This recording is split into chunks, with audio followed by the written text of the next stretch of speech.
আমি ওর সঙ্গে দেখা করেছি, কিন্তু ওর সঙ্গে আমার কোনো প্রেম হয়নি। আমি শুধু জানতে চেয়েছি ও আমাকে ছেড়ে কেন চলে গিয়েছিল, হঠাৎ করে কেমন করে গায়েব হয়ে গিয়েছিল। এতটুকুই? এতটুকু জানতে এতটা সময় লেগে গেল তোমার? সুমিত, আমি তোমাকে সব বলতাম,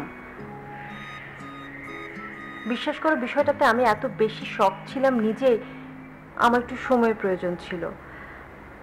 আর তুমি এর মধ্যে আমাকে সন্দেহ করে। দেখো, আমি কিন্তু কখনোই সন্দেহবাতিগ্রস্ত ছিলাম না। তুমি আমার ভেতরে সন্দেহ ঢুকে দিয়েছো। শ্রমিক, বিশ্বাস করো আমার কথা, আমি তোমার সাথে কোনো অন্যায় করিনি, তোমার সাথে কোনো রকম ডিসঅনেস্টি আমি করিনি। আমি তোমাকে সব বলতাম, একবার বিশ্বাস করো আমার কথা।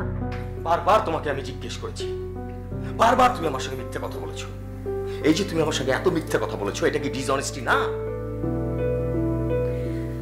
আচ্ছা, তোমার মনে আছে পিকুর বার্থডে গিফট কেনার জন্য তুমি গাড়িতে বসেছিলে, আমি বের হয়ে দোকানে গিয়েছিলাম গিফট কিনতে? হ্যাঁ হ্যাঁ, খুব মনে আছে। সেদিন থেকে তোমার পরিবর্তন শুরু। হ্যাঁ, সেদিনই হুট করে আমার রাহুলের সঙ্গে দেখা হয়েছিল সেখানে। হ্যাঁ, তারপর থেকে পুরনো প্রেম?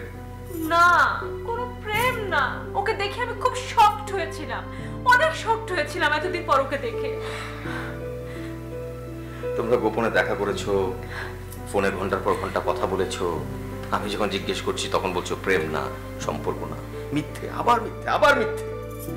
হ্যাঁ, আমি ওকে ফোন করেছি, আমি ওর সঙ্গে দেখা করেছি, কিন্তু ওর সঙ্গে আমার কোনো প্রেম হয়নি। আমি শুধু জানতে চেয়েছি ও আমাকে ছেড়ে কেন চলে গিয়েছিল, হঠাৎ করে কেমন করে গায়েব হয়ে গিয়েছিল। এতটুকুই? এতটুকু জানতে এতটা সময় লেগে গেল তোমার?